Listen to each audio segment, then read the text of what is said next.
오늘의 포켓몬은 뭘까요? 피카츄!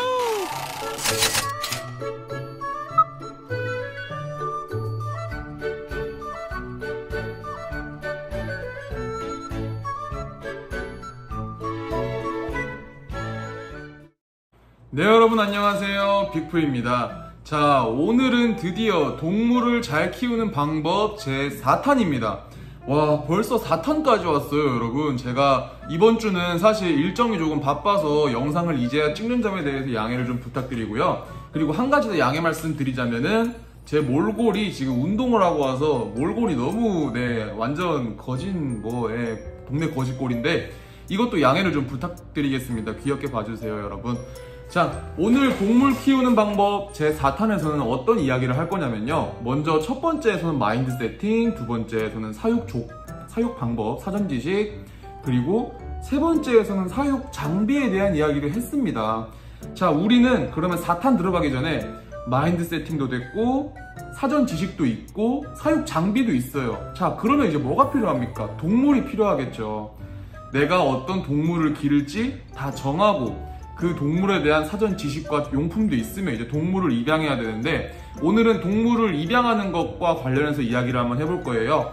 그래서 그냥 나오면 재미가 없죠. 그래서 오늘은 또 크레스티드 게코를 예시로 들렸습니다. 근데 이 친구가 솔직히 말해서 좀 까다로워요. 저랑 좀 오래 했는데, 저랑 오래 했음에도 불구하고 많이 날뛰거든요. 그래서 영상 보시는데 재미가 있을 겁니다. 자, 우리가 이렇게 크레스티드 게코를 기른다고 가정을 해볼게요. 그러면은 우리가 크레스티드 게코를 입양하러 뭐 개인 분양도 있을 거고 매장을 가서 방문을 하기도 할 거고 그렇잖아요. 근데 저 같은 경우에는 이제 매장을 하고 있는 사람 입장으로서 개인적으로 말씀을 드리지만, 제가 매니아 시절 때도 마찬가지지만 개인 분양보다는 매장에서 입양받는 걸 추천드립니다.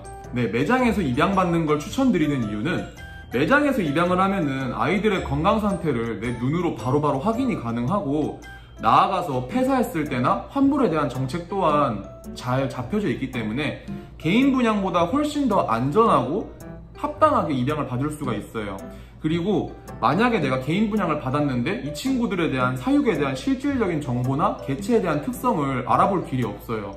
그럴 때가 있는데, 만약에 매장에서 입양을 하게 되면은 이 친구들에 대한 특성도 내 눈으로 직접 볼 수가 있고, 만약에 직접 볼 수가 없다면 전화를 해서 이 친구들에 대한 특성과 이 친구들이 어떤 성격을 갖고 있는지에 대해서도 물어봐도 되고요.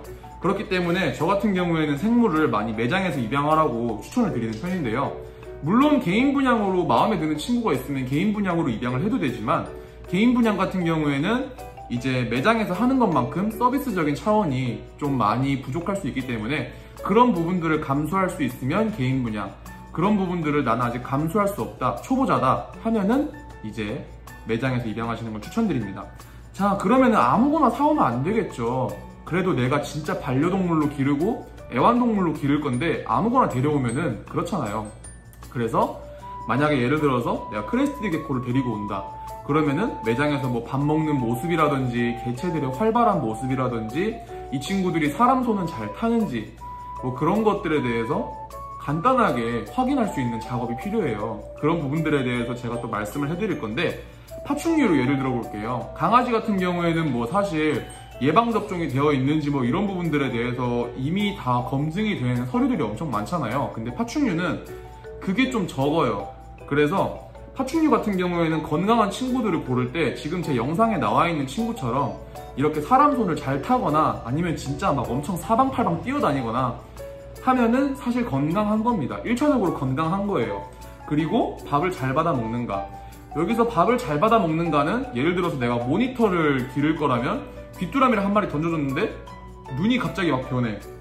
그래서 쫓아가서 사냥을 해. 그러면 건강한 거겠죠? 근데 반대로 내가 귀뚜라미를 던져줬는데 얘가 뭐 보지도 않고 보는 둥 마는 둥 눈 감고 있으면은 별로 건강한 개체가 아니겠죠.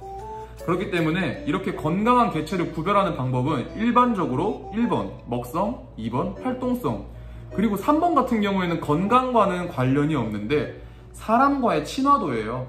파충류 같은 경우에는 사람과의 친화도가 낮은 친구들은 초보자가 사육하기에 어려운 부분이 굉장히 많은데, 그런 부분들 같은 경우에도 매장에서 확인할 수 있으면 확인하는 게 좋아요.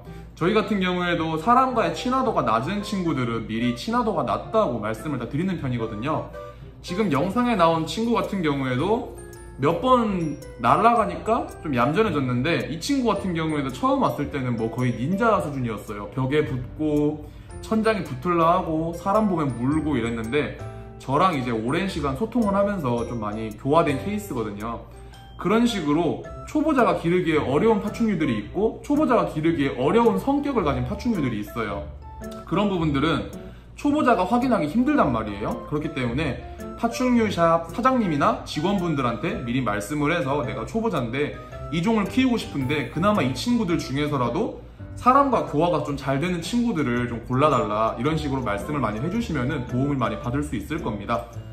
자, 오늘은 이제 크레스트리 개코 한 마리와 건강한 개체 고르는 방법, 그리고 개체 입양에 관련된 이야기를 해봤는데요. 이것도 정말 기본적인 내용이죠. 무슨 말인지 아시겠죠?